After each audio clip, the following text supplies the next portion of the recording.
Bonjour et bienvenue dans cette nouvelle vidéo Quoi de neuf chez Panini Comics en cette semaine.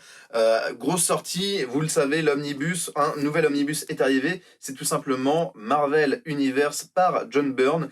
Qu'est-ce que c'est? En fait, c'est tout simplement le recueil complet de tout ce que John Byrne a pu faire chez Marvel, hormis ce qui a été édité à côté. Vous n'avez pas ses Fantastic Four, vous n'avez pas son She-Hulk, mais vous avez Champions, du Avengers, du Power Man Iron Fist, du Ant-Man, encore du Avengers, du Captain America, du Hulk et du Wolverine, un peu de Silver Surfer, plein de choses merveilleuses pour ce grand génie des comics. John Byrne, c'est quelqu'un qu'on ne présente plus, qui a été très très fort chez Marvel, qui a fait beaucoup de choses, du X-Men aussi, et qui est vraiment un des grands noms du comics américain, qu'on vous invite à découvrir si jamais vous ne le connaissez pas. C'est vraiment un auteur formidable qui a marqué les comics, qui a marqué de sa patte les comics, et c'était quelque chose. Donc voilà, le Marvel Universe, c'est vraiment pour les fans de John Byrne, qui voudraient compléter ça. On attend très impatiemment aussi le She-Hulk qui arrive et qui s'annonce déjà incroyable.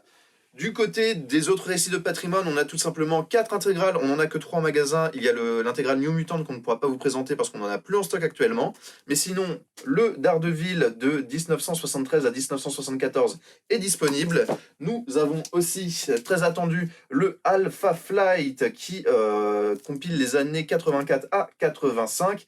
Voilà, si là, effectivement, vous êtes aussi fan de John Byrne, vous avez, j'ai quand même vérifié, j'ai eu le petit doute, John Byrne avec Chris Claremont qui avait fait cette équipe de super-héros canadienne. Le tome 1 avait cartonné, on en avait vendu énormément, et le tome 2 on en a déjà vendu beaucoup aussi. Et aussi les X-Men 1996, deuxième volume, pour tout ce qui a été fait à cette époque.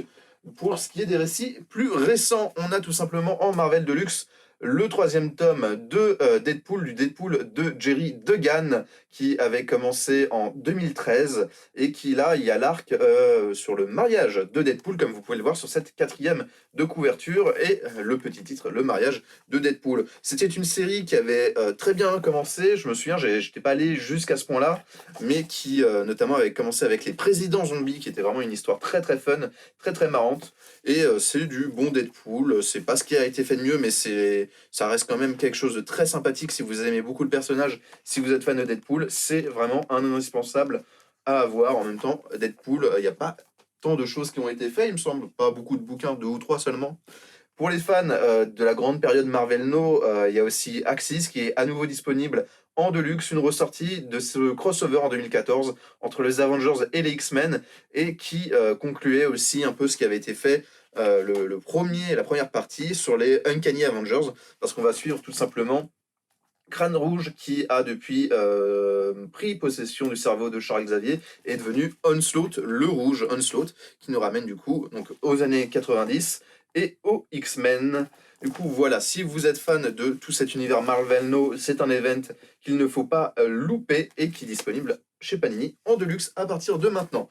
Dans les séries indé, on a une très très belle série de TKO qui est sortie, Red Fork de Alex Paknadel et Neil Vendrell, qui est une série d'horreur contemporaine sur un prisonnier qui revient dans sa ville natale, là où il est né, et il voit qu'en fait, dans cette ville, il y a la crise économique qui est passée, il y a aussi les ravages de la drogue, et il y a une ambiance un peu Lovecraftienne qui se dégage maintenant.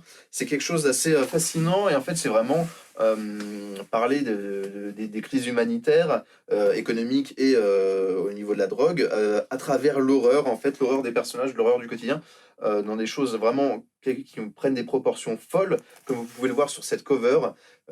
Et c'est vraiment un récit très intéressant que TKO nous propose et que Panini a décidé d'éditer. Donc voilà, pourquoi ne pas craquer là-dessus. Plein de jolies nouveautés. On espère que vous trouverez votre plaisir là-dedans. Bien sûr, tous les liens sont en description de la vidéo. Dites-nous dans les commentaires s'il y a un titre en particulier qui vous intéresse. Et on se retrouve bientôt au 49 rue La Cépède à Paris.